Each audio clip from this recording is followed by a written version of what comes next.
जय गुरु जी। शुक्राना गुरु जी। सारी संगत को जय गुरु जी। ओम नमः शिवाय। शिव जी सदा सहाय। ओम नमः शिवाय।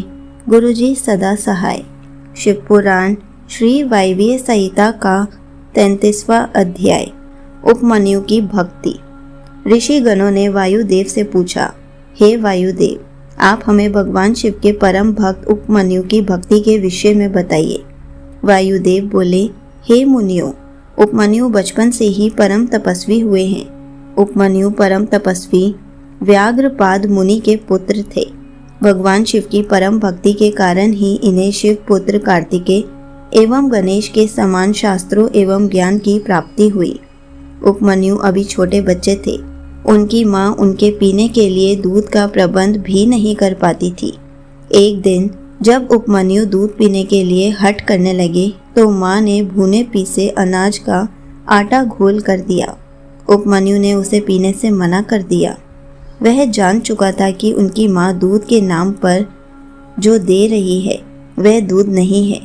उपमन्यु ने कहा, यह दूध नहीं है माँ, मुझे दूध चाहिए, मैं दूध ही पीऊँगा।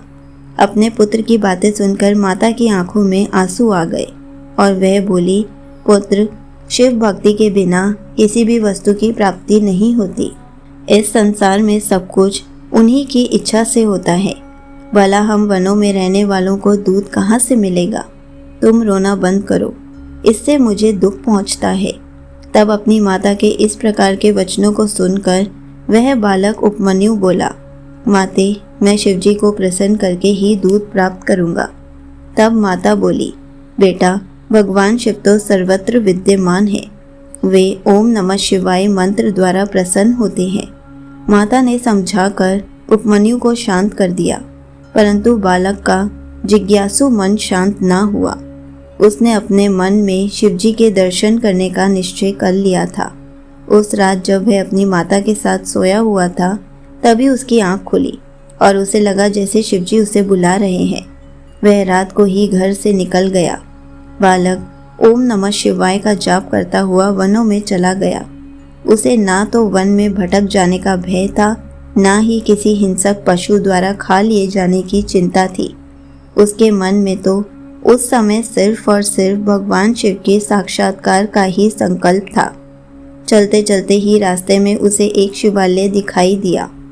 बालक उपमन्यु ने शिवालय में प्रवेश किया और ओम नमः शिवाय का जाप करते हुए शिवजी की मूर्ति से लिपट गया। मूर्ति से लिपटकर वह रोता रहा। इस प्रकार 3 दिन बीत गए। बालक बेहोशी में भी मंत्र का जाप करता रहा। एक पिशाच ने उस बालक को बेहोश देखा तो वह अपनी भूख शांत करने के लिए उसे उठा ले गया, परंतु शिव कृपा से एक सांप ने आकर पिशाच को डस लिया। जब वह होश में आया तो अपने को शिव मूर्ति के सामने ना पाकर वह दुखी हुआ। संगत जी, यहीं पर शिव पुराण श्री वायवीय संहिता का 33वां अध्याय समाप्त होता है। जय गुरु जी। शुक्राना गुरु जी।